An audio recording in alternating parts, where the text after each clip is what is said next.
السلام عليكم، مساء سعيد. في برنامج عصا الكال نتواصل معكم في حصاد اليوم على غد إن شاء الله لقاء البطولة الوطنية، اللقاء الذي سيجمع بين الرجاء الميضاوي والمغرب الفاسي. قضية ديال الجمهور، فتقريبا شي 6000 تذكرة منحتها السلطات ديال برشيد من أنصار الرجاء أو الأنصار ديال مصر.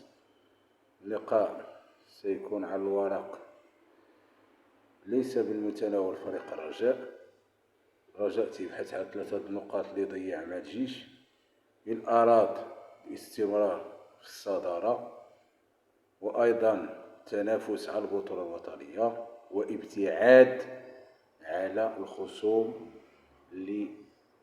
المطاردين أو المتقدمين هما الجيش الملكي. صراع ثنائي بين الجيش والرجاء على البطولة هذا العام، إلا كانت شي مفاجأة أخرى الله أعلم بعلمه، ولكن كل شيء الأمور تتنصب إلى فريق الجيش أو فريق الرجاء. هذه الاثنين فرق هما اللي يستاهلوا حاليا أنهم يفوزوا بالبطولة الوطنية المغربية. أما بخصوص المنتخب الوطني المغربي، فكما تعرف الجميع فعنده لقاءات ديال تصفيات كأس العالم في مارس، والناخب الوطني المغربي الآن فعليه الاشتغال والبحث على البديل ديال اللاعبين اللي غادي يمكن يستدعيهم في هذه اللقاءات اللي غادي يدير إما وديين أو لقاءات في ضمن منافسات تصفيات كأس العالم.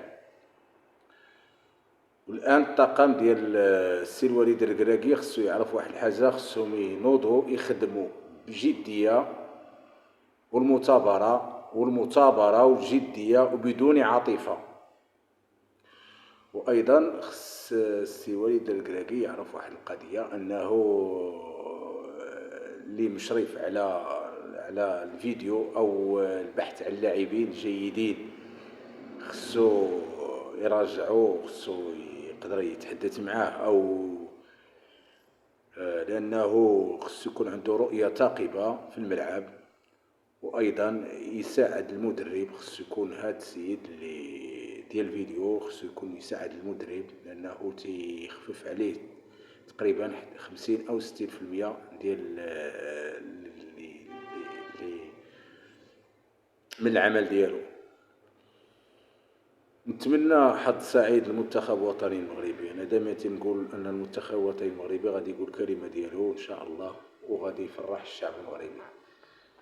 اما بخصوص الاشغال ديال الملعب ديال الرباط فهي جد بطيئه، وايضا الملاعب ديال المغرب فهي جد بطيئه. خصها الوتيره والاشغال خصها تكون بالليل وبالنهار باش يمكن اي مفاجاه ديال الكاف باش يكون المغرب يتصدى ليها يكون برحب الصدر ديالو بدون حرج او بدون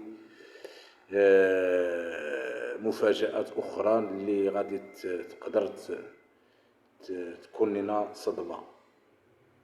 نتمناو ان السي الفوزي القجع انه تيخدم في هذه الناحيه هذه باش يكون الملاعب ودفتر التحملات اللي عطات الكاف المغرب يكونوا جاهزين 100%، ويكون هاد الملاعب يكونوا من احسن الملاعب في افريقيا وبالطقوس الاندلسيه المغربيه ان شاء الله.